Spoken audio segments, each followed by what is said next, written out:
Led by a lifelong interest in healing, Dr. Linda Salvin pursued an advanced degree in epidemiology. Then, after dramatic near-death experiences, Dr. Linda saw the other side and returned with gifts of insight, visions, and revealed wisdom. Now those gifts are ongoing, and she's here to share them with you. Get ready to be amazed. It's time for Dr. Linda Salvin's Psychic Solutions Podcast with America's original radio psychic, Dr. Linda Salvin, offering up her always fascinating blend of psychic psychology, clairvoyant insights, and expert guests and alternative healing methods. So pull up a chair and get ready for a visit with the one and only Dr. Linda. And now, live from Los Angeles, ladies and gentlemen, Dr. Linda Salvin. Hi, everybody. Welcome back to another edition of Psychic Solutions right here on W4WN, YouTube, Dr. Linda Radio, lindasalvin.com. It's almost the end of April. It has been a hellish month with the retrograde, the eclipse, the pink moon, and all the other crap going on out there that nothing is working right for anybody.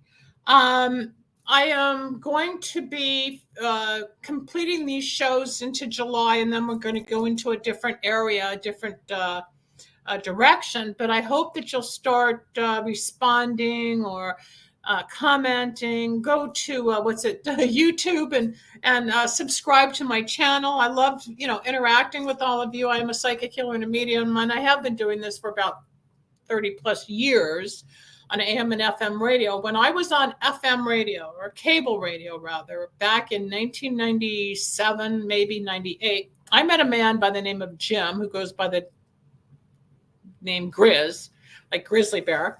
And he's currently in Alaska, where I visited last month, but he's in Anchorage, and I was up in Fairbanks in the Arctic. But Jim and I have never met in person, but we've talked in person many times, and we worked together with a product line a couple of decades ago, and we've stayed in touch through life's trials and tribulations. And I've invited him to be a guest today because he's a former Air Force pilot. Now, most Air Force pilots don't come to me for a reading, and they don't go to psychics. They don't really believe in God except to keep them safe in the air, and they're out to fight and save the country and do their testosterone thing and fly those jets, right? Well, along comes Jim one day, and I start talking to him, and we're talking about some nutritional supplements that were fabulous in the day, and we became friendly, and he was living on the East Coast in Delaware at the time, and now we're 3 decades later, and he's in Alaska. He's got a hell of a story, but in between, he had a reading. In between, he said, "Oh, no, I don't believe in any of this, Linda. I don't believe in this." I'm like, "Okay, just have a reading, and let's see." Let's bring on Jim Adams, who goes by Grizz. Yeah, hey there you are. How are you? I'm doing good. How are you? Can you deal with my tie-dye? Yes, I eat like an old hippie. That's it. That's who I am. Welcome to the show. Welcome to the show. I've looked forward to this because you and I go back about 30 years. Yeah. And it's been a while. It's been a while. Lots happened. Life, love, the pursuit for happiness, spirituality, sobriety, accidents, divorces, you name it, life took over. But there was a time that this former Air Force pilot, Mr. Straight-Laced, needed a reading. Yes, so I did. Contacted me. Why don't we talk about how you went from skeptic to believer? Then we're going to go and talk about your background. Or no, let's leave the audience alone for a second. Why did you talk about your background in Air Force and flying? Okay. Let's go. Yeah, I was I was and still am an Air Force pilot. I flew all over the world. I had that straight-laced background. It's all regimented, and everything is all in order. But then I met you. So. Well, no. You were a hippie in between, and you met Fran, and you had a son. No. You can't just go from that to this. Yes. But yeah, you're right. Very conservative, very left brain. Yes, I am. I still am to this day, but it connects with me that you and I, you mesh something, you noticed something, and you told me what it was, and it helped me. So what was that? Do you remember exactly what that little? Well, we started talking about my sister Pam. She committed suicide, and good Lord, 20 years ago at least. And it hurt me because I loved her dearly. We were only 9.5 months apart. So that thing hit me pretty hard. And I got a phone call like at 12:30 in the morning from my mom telling me that my sister had died. So, but we talked about that. You and I talked about that, about my sister, and I think you channeled her for me, I didn't you? did. I did. I think so. And what I remember out of that is I got some peace and I got some calm and I got some love. And that's what I wanted, because that's really all I'm getting chills. Sorry. That's how I No, feel that's about the it. beauty of it. Like I said, she and I were only 9.5 months apart. We battled each other like crazy, beat on each other. You can imagine the standard sibling stuff. But she was probably my first great love, my sister. So, and that goes back how many years? You brought her to me. So that's what's amazing to me. That's what channeling is. Channeling, for those that are just tuning in or don't understand, as a psychic healer and a medium, a channeler is where people who have the gift can connect with the other side of the veil, other side of the third dimension. And I can hear voices and I can bring people in and I can channel, communicate, give messages, and some of the details as Grizz It was amazing. It was testify. there was no way I would have known. There was no way that you could know what she said to me. Right. And I can't regurgitate it because it's so long it's not here. Yeah, Maybe it was written down from all those years ago. But the basics was, as a medium, impacted me. I'll tell you that. Okay, that's all I care about. Remember you were It shocked. hit me in my heart. That's the beauty of communicating and connecting, and then giving the closure with the calmness and the love to know that it's real. There's something real on the other side that certain people can actually connect, tune in, and communicate. There is no way you could know some things that were interchanged between Pam and myself, other than her telling you. You couldn't have known it. It was very clear to me, and right then I became a believer. I was like, oh my good Lord. I'm a pilot and I'm a rational guy, and I'm sitting here talking to a psychic, and I still love her. Yeah. But at the time, it gave you tears, it gave you hope, it gave you fulfillment, it gave you closure, and it let you know that there's more to life than what we know. You're out in the sky. You're out in the wilderness with God in a plane. Right? Yeah. But you still didn't know that. No, because you want to believe, you want to do what you got to do as a soul. But let's face it, God is mysterious. But what eventually showed me everything was what you talked about, Franny. I mean, that was the kicker. That sold me on your abilities, because Franny was I think we did a reading about, I don't know, 8 months or so before she died. And you told me. Some people know Franny was your wife, and your sister. I'm sorry. Your sister's name again was Penny? No, Pam. Pam was my sister. I'm sorry. Pam. Yeah, no, Franny was my wife, and right. That was the main thing I came to you to talk to you about, because I was my wife is dying from Alzheimer's. I am just I still am, horribly devastated by it. But I came to you to talk to you about what you could see or what you could tell me about, and it was amazing. We talked, I think it must have been around the first part of November or October, something like that, in 2018. And we were talking about a bunch of stuff, and you said, I don't think you got that much time. I think she's going before then. And as a reader, I'm not supposed to give timelines on death. It comes back to haunt us, and it shifts the spiritual side. But because I had known you for so long, and the way it was coming through, I didn't say the exact time, but it was enough to give you a heads up. You hit it. You nailed it. I'm telling you. It's the first part of February, and 2018 she passed. I remember watching all of what you went through I've known you a long time on Facebook. You've been an amazing friend, and you've been spot on, and you're everything that you've told me. And I just, so I'm not prepared for that. Like I said, I'm a pilot. I'm a rational guy. I'm not prepared for all that stuff, but I know that I believe in you now. So I just, if something's going on, I call you because it helps me. Sorry. No, oh, you disappeared. We got your palm. I can read your palm. I'm coming. I'm trying to. There we go. There you go. I had to get some Coke. I had to get some Diet Coke. Sorry. Who just popped up? I didn't see that post. Who just popped up and said something? Deprogram. Hi. Can you see me or not? Yeah, we can see you just fine. Somebody's just acknowledging the show. So if you want to call in and talk to Jim and me, it's 561-623-9421. Feel free to call in and talk. 561-623-9421. Ask questions. As I said, Jim and I go back to probably 96, 97 with a company. Oh, yeah. It's no longer time ago. Those were good products. It's almost as long as I was married to Franny,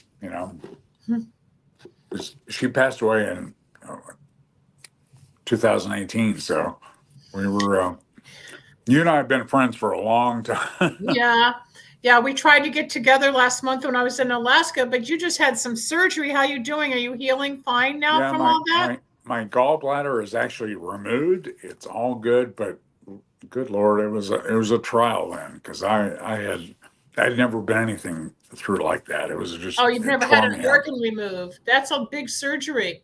It was more than I thought. So, but you're okay. Yeah, and I love the pictures you're posting of Denali and everything. Maybe I'll get back up there someday and see it. I could only see going to Coldfoot and Wiseman was I'm still in awe from that trip, 7 miles north. It was an amazing trip, and I was so sorry I couldn't make it up there to see you. But I was so sick at the time, I know. But I got to see, you gave me some highlights. I'm glad I did not rent a car. I wouldn't have been able to drive on those roads with all the snow. I know it's you got 16 hours of daylight crazy now. Up there, isn't it? You think it's like any other highway. It's not. No, it's not. But then when I got up to Coldfoot, where it was 24 degrees below zero, 70 miles north of the Arctic, it was pretty cold up there. But It is freeze-ass up there. I got to see the lights. That was it. I got to see the lights. You show some gorgeous pictures of the Northern Lights. And what I learned, and correct me if I'm wrong, but a lot of the times a human can't see it with the cloud cover with your eye. It kills you. No, you have to take a picture. You look for a clear sky and all that at the same time. Yeah, but the camera captures it before the naked eye, right? Oh yeah. I mean, all these guys that are sitting out there in cabins and stuff taking pictures, they've got the perfect viewing condition every night. But for here, in the last 2 months, I've been looking for them out the wazoo. No chance. I have not seen them yet. But I know they're there, but I just haven't seen them. I was taught you have to watch for like a little white film in the sky, take a picture, because the rods and the cones and the eyes it takes 3 seconds for the camera to capture the lights, and your naked eye cannot. So they're there for you, but take your camera and you will capture it once you see the little film or smoky kind of trail in the sky. That's how I was trained up in Wiseman. The guy's been up there for 60 years. I've lived up here for 8 or 9 years, and I didn't know that. So I learned, cool. I learned you got to take the camera. So maybe tonight, if it's clear or whatever, around 1 a.m, you go out and you watch for like what looks like a little cloud, like a little silvery white stream. Take the camera. And he said, iPhones take the best out of all the cameras on tripods and everything, because I was up there with about 20 people. Yeah. Okay. We're all bundled up.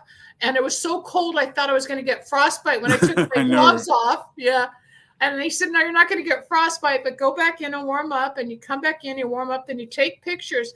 I got hundreds on my camera, but I couldn't see it with my naked eye. So a lot of he said is a lot of people, 80% of the travelers around the world go looking for the lights and never see them.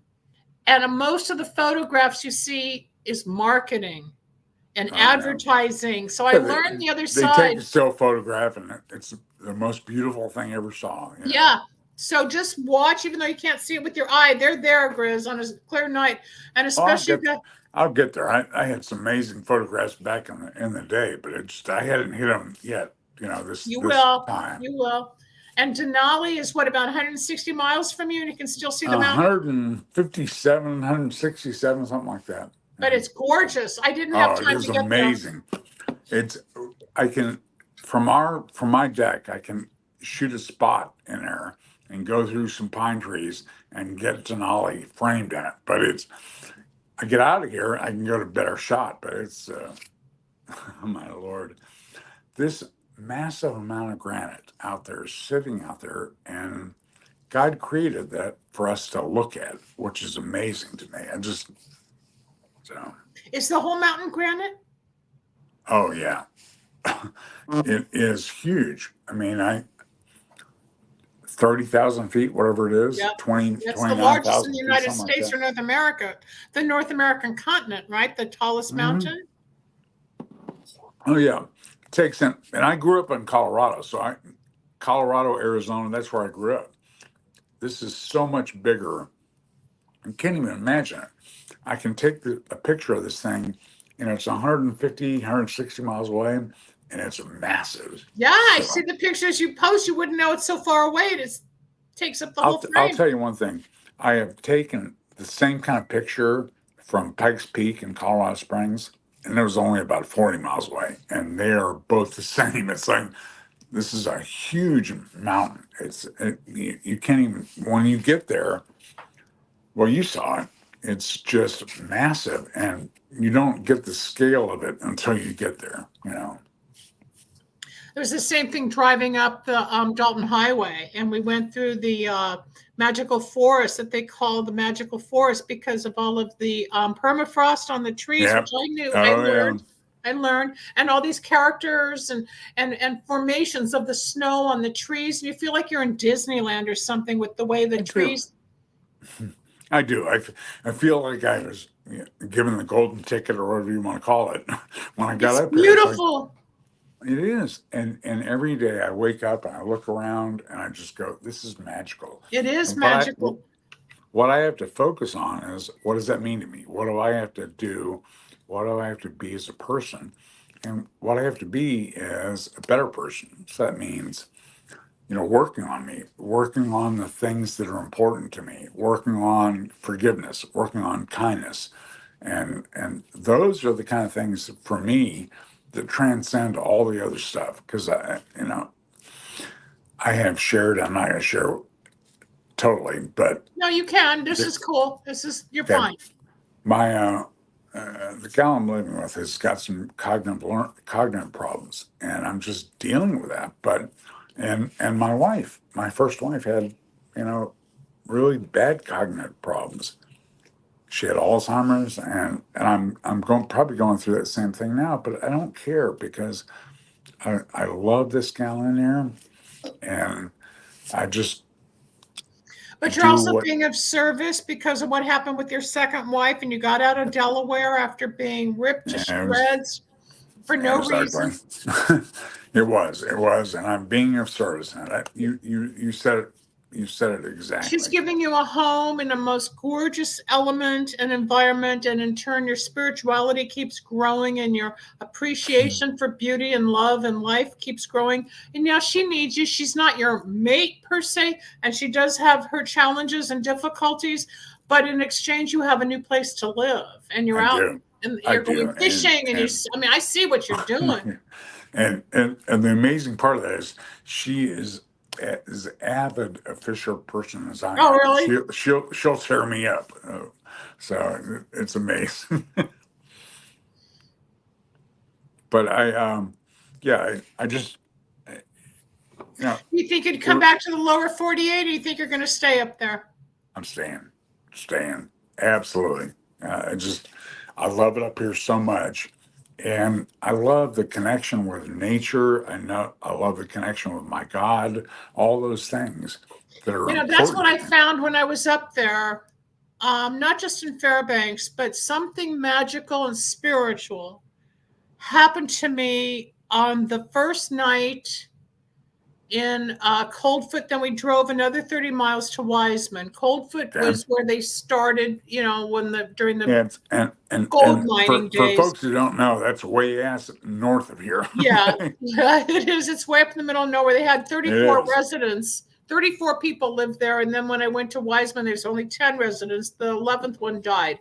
So, I mean, there's nothing there. It is definitely in the wilderness, but a few people love the isolation and they come down to the city or do whatever they want. But I would do that. In fact, I'm thinking about doing that next winter. Because if you do, I'll tell you who to talk to and what to do, and I can help you with that. But standing there at 2:33 in the morning, with all bundled up and hats and the hoods and my gloves. And all of a sudden I just stood there and I felt God. I felt the presence. I felt the magic. I thought, I'm in the middle of nowhere, freezing at 24 below. And you get to see God's And I saw the sky and the lights and the people. I was 20 people, but I felt something I'd never felt in my life. And I brought it home with me. Something shifted. There's power up there. There is something when you're in that kind of isolated beauty. It draws me. That's why I'm here. It drew me up here again. It says. But I saw your pictures that night, and I was sitting there looking at those, and I was like, "This is God's paintbrush right here. He is drawing it out there for us all to see if we want to see it." So. And I had to keep posting because it's something the average person will never experience in life. They won't. And we went back the second night. It was a paid tour, paid my money. There was nothing. We saw nothing. They didn't come out till by 3:30 in the morning. We packed up and left. It's not every night. And no, it's not. It's not. And it's not a light show like fireworks. It's not like you just go out and see it. I thought, I'm going to see them. And I look up. No, I had to learn how to watch for the trail, snap the picture, get the picture. Then I understood. And that's the same with you. Watch for this trail. I have not seen the Northern Lights since I've been up here since February. I mean, I have not seen them yet. So that gives you an idea. They're not a guaranteed thing, So. Well, and no tour ever alike. No tour ever alike. You don't know what's going to happen. No, you don't. But that's the beauty of God's mystery. That's the beauty of it. But it's magic. There's magic. With all let's just switch gears for a moment. With all the crap going on every campus across country between the Palestinians and the anti-Semitism going on with the Jews, and I'm Jewish and I'm kind of getting involved with the coalition. But like I saw my dad the other day, he's turning 95. I said, "What do you think about what's going on in the world?" He goes, "Linda, it's life." He simplified it. So it's just life. I mean, he was in the Korean War. He grew up during World War II. It's just life. Here we go again. It's just the new generation of anger. But I also believe, and you might remember this, probably 25, 30 years ago, which is around the time the internet came out in 1996, is when we started getting online. There were pictures of 1- and 2-year-old children, toddlers, being dressed in fatigues, holding a machine gun. Oh yeah, being brainwashed against the Jews, and I'm thinking those are the kids. Hate? Those are the people today who have grown up not knowing anything else, and it's this generation that was brainwashed then that's attacking everything now. I understand they don't want association and the money and the just get on with life. They're preventing certain students from going through a barricade just to get to class. I mean, come on, they pay their tuition. And I'm going to have to speak plainly. I can't understand how people could watch Israeli citizens being killed en masse. I mean, just horrible stuff that was going on.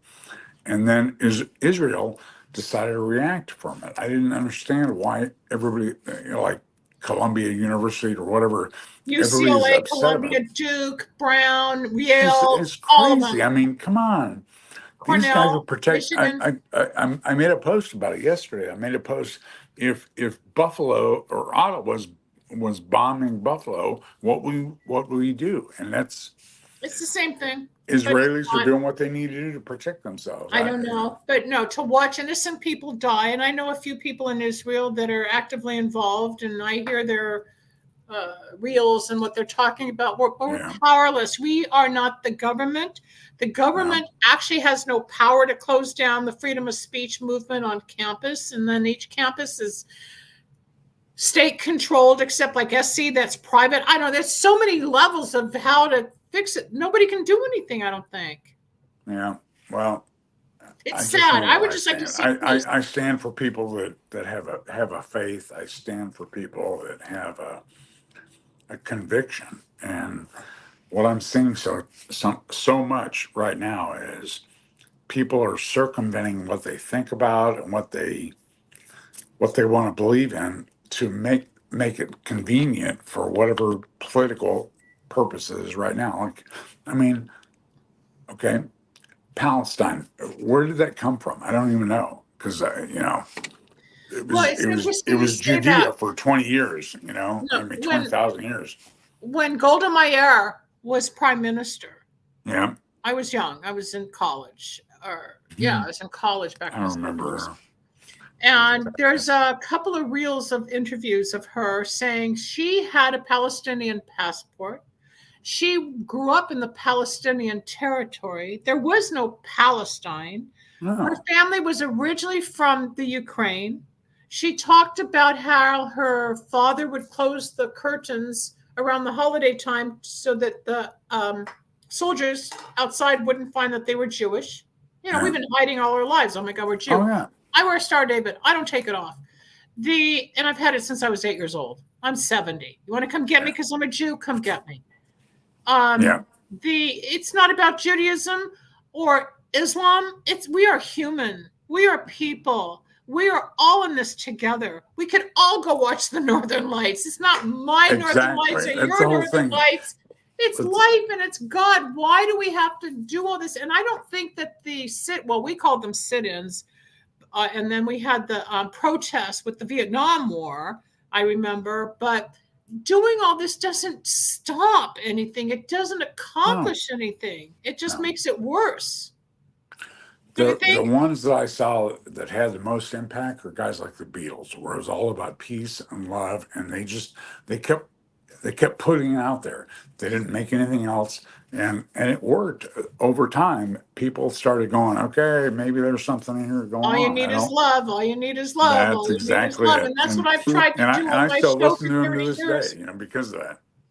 Bring out the love and the peace. You and I belong to a program that's based on God, spirituality, loving, forgiveness, help, and all of that. Yes, it's all about humanity, but the people don't care. They're not awake, quote unquote. Everybody has to be right in their own way, and there's anger and grief and guilt and murder and death, and we've got inflation. I mean, it's just getting harder and harder and harder. So I feel like I want to escape and go back to Northern Alaska and make it all go away right now. I just want to go. Maybe I'll go. I don't blame you. That's why I'm up here. It's hard. It's really, really hard. Let's go back to your flying days. How did you decide to get into becoming a pilot? Actually, I was an avionics tech in the Navy, and I figured out it was pure self-preservation. It was easier to work on them than it was or it was easier to fly them to work on them. So I just started. I talked to them, and they said, "Hey, yeah, we got some slots open." Believe it or not, I get selected for a navigator slot, and I turned it down because I wanted to fly. So 6 months later, I get to reapply, and I got my pilot slot. So you started in the Navy, but ended up in the Air Force? Oh, yeah. I was an avionics guy in the Navy. I taught avionics for almost 4 years. And thankfully, the military, the Air Force decided to bring me over. But I got a lifelong career on flying airplanes and being able to help people. And I did 20 years with doing that. It was an amazing thing. It really was. And especially the last 6 or 7 years up here was there's not a runway in Alaska that's over 3,500 feet that I've not landed on. Not a single one. I've been to all of them. You know what? I'm a plane crash survivor, and I still have PTSD. I know. And that's hard. And when we were up in Wiseman, and we drove from Fairbanks, went all the way up the Dalton Highway. I stood on the Yukon River that was frozen. I went and saw the pipeline. I learned all about the gold rush, all of it. But when I lost my bid for the ice classic. It went about a week before I thought it was going to. So. Oh wow, I had a panic attack on the Cessna flying back from Coldfoot into Fairbanks. I stopped breathing. There were 10 of us on this little plane. You know what the Cessnas are. Yeah. And I guess I panicked, thinking, "Oh my God, we're going to crash into the mountain." And some girls behind me tapped me on the shoulder. For folks who don't know, it's a real thing here. Oh yeah. Crashing is, Yeah. Well, I got scared, and some girl tapped me. She goes, "You okay?" And I went, because I had stopped breathing. I was in a panic and didn't even realize it. And I had to take off my scarf and unzip the coat and my hood and everything. And I panicked. I went into PTSD. I panicked, and it was hard, Jim. It was hard. People don't understand. You've been through a lot of stuff. You've been through a lot of stuff. I mean, so have you, but it's different. Yeah. But we're resilient. We keep coming up. One day you want to die, and the next day, what's new? Life is like this. We don't know what we're going to be dealing with from day to day. It's not a straight line, people. It's never going to be a straight line. Emotions, conditions, people, places, things. You never thought that Franny was going to end up as sick as she was. It was the love of your life. God doesn't draw straight lines in nature, so why would he do that? That's a good line. That's a good line. Mm-hmm. So I that's why I feel. Every time I look around, okay, I'm on this path right now. Show me where I need to go next. There's always branches. Ask and you shall receive, right? Ask and the door will be open. But you're also a grandfather now, aren't you? I am. Yeah. Kim, my soon-to-be ex-wife, her son had a granddaughter that's still hard to talk about, but yeah, I mean, she's an amazing girl. My son is actually out in Denver doing.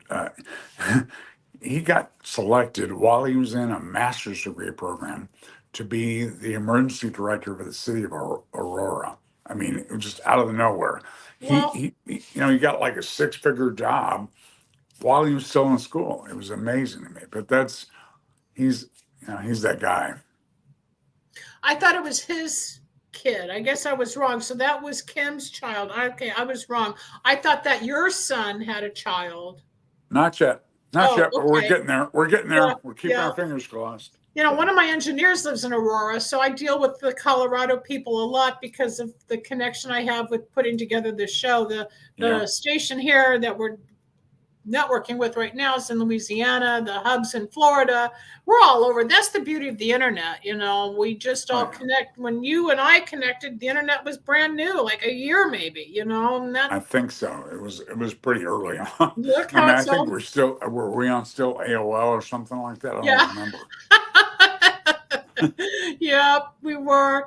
But your sister's around you. I really can't channel like I did off the cuff like I used to.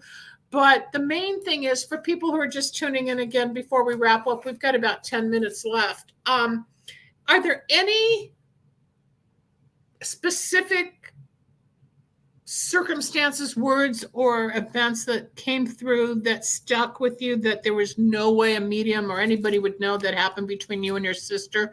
Or is it too far gone that you don't recall? No, the stuff with Pam's one thing. That's my sister. But the one you nailed on the head was Franny, my wife, where we were talking. I think it was around June, July of 2018, something like that. And we were talking about what was going on and what you were feeling, what you were getting through. And you told me at the time that I didn't have as much time as I thought. I thought that I was going to be able to bring Franny home. I was going to be able to get her back in the house, because most folks that don't know, Alzheimer's patients, they tend to try and escape from the house, and they're always looking for home, whatever that is. But it may be something 20 or 30 years in their past. So it never feels right to them. And she was Stop. panicky. Let me interrupt you. I'm going through that with my father. He's most of the time lucid. He does have dementia, flipping into minor Alzheimer's. And about a month ago, the executor, who's been a friend for 46 years, said that he put on his coat and he wanted to go home. And then we had to say, you are home. Where is home? That's the question. Where is home? I wonder why that's such a common trait. Is it the displacement, or all of a sudden they're not? Actually, for most folks that are listening tonight, the Alzheimer's travels almost in a counterclockwise direction through the brain. And as you can almost gauge how much they're dealing with by what the year they think it is. If it's 1959 to them, that's what they see. That's home to them. Oh, so wow. that's why that they're always looking. Reality. Where's it's a whole different thing. They wake up and look around and go, I don't know where the hell I am. Think about that if you had that. So for folks that are dealing with that, I'll tell you one thing: be kind, be loving, surround your partner with love, because that's the only thing that will get you through that. It is. You're right, but I got frustrated the other day. I took him to lunch, and as his daughter, wanting appreciation or accolades or daddy approval, whatever we go through, right? And it wasn't there. And I started crying. I said, Dad, I can't take this anymore. I'm so frustrated. I know that's my stuff reacting. And he just sort of like disappeared and didn't get it. And then he called, what a great time we had. And he called the next day. It was so good to see you. And I'm like, he's not there. And it hurts so much as the daughter. But what you learned the next day was that you just have to show up and he'll be happy. That's the thing. It's really hard. Our loved ones, they want us. I can't tell you the number of times that I saw people drop off, especially, I don't have to be direct about it. They'll drop off their wives and they'll only come visit about once a month when they want something. Like their wife has. Yeah, they store them in a warehouse. They abandon animals, people. No, we get to a certain point. They want to get rid of the dog, the cat, the human. You're sick. I don't want the responsibility. But this is where they need love more than anything. And I'm beginning to see it. I go into denial. I have all the words. I help people. But when it comes to me, I'm still human. I'm frail at times, as bitchy as I can be. But when I'm with my dad, and all of a sudden he isn't that pal that he was, just like with you and Franny, used to talk. Then all of a sudden communication shifts. It's hard to adjust. It's frustrating. It is. It's challenging, isn't it? What I noticed at the end of her journey is that she didn't know who I was. But she knew two things. She knew that she knew me, and the fact that she loved me, and I loved her. So that came through regardless. So that's the thing you got to focus on. She didn't understand the structure of marriage or all that other stuff, but she knew that I loved her, and I was there to take care of her. And that's what you have to project to anybody that's in that situation. You have to say, okay, I'm going to be nothing but love. My dad and I say, I love you every phone call. I love you. Love you too, Dad. Talk to you soon. Call me. I like hearing from you. Okay, Dad, I'll call you. And then I get off the phone and I'm like, oh my God, because it's still the change in the passive life. My mom's gone 15 years and I've watched him. He has a girlfriend who he lives with and the caregivers. I mean, it's not like he's alone, but he's still my dad. He's still my dad. And the bottom line is he still wants to hear from you. He still wants your love. And it may be a circular discussion for you because it always is when you're talking to an Alzheimer's patient or whatever. You go over the same thing 3 or 4 times. But at the end of the call, if you left the call knowing that you loved you loved your dad and your dad loved you, and to hear from you, that's what I did with Franny. I'm gonna repeat the same discussion probably 30,000 times in my life, but it doesn't matter because I'm there for her. So that's It's a challenge, It is. As much education and training and information you get from academics or therapists or online or friends, relatives, when you're in it yourself, it's still a game and a difficult way to maneuver. Academics and therapists and all that other stuff, until you've lived it, it's a whole different ballgame. It's the same thing. Yeah, no, I'm still sensitive.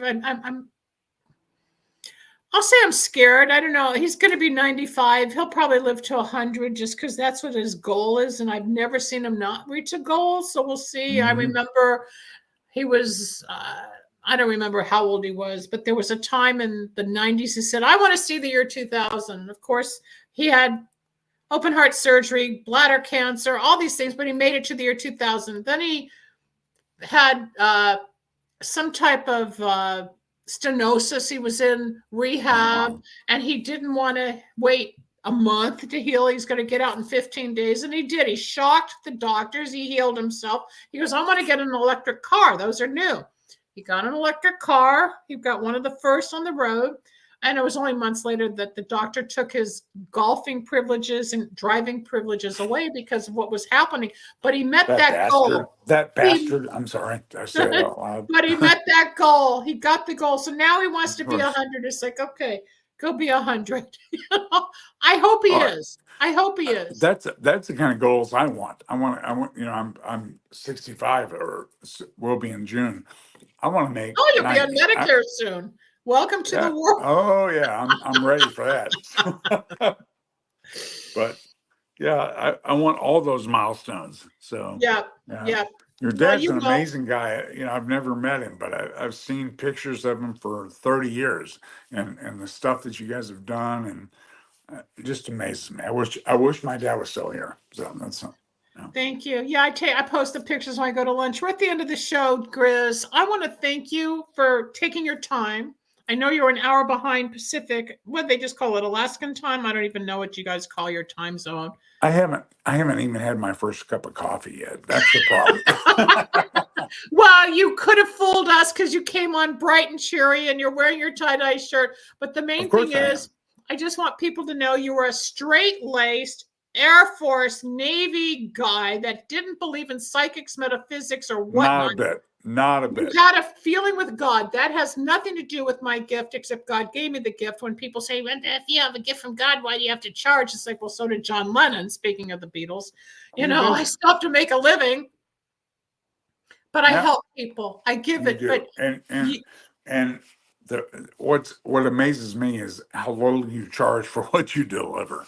Because I was like, I was sideways, absolutely sideways about the whole situation with Franny and everything. And you called it. You said, I don't think she's got that much longer. And I was like, and I wanted to fight against it, but you were correct in the end. So, and your chapter, your little testimonies coming in the book. I've got all the testimonies and the chapters are done. We're editing now. So the book should come out this summer. Hopefully it'll be published, especially by Christmas, it'll be done. But you've got a contribution on a page of testimony. We'll get that going.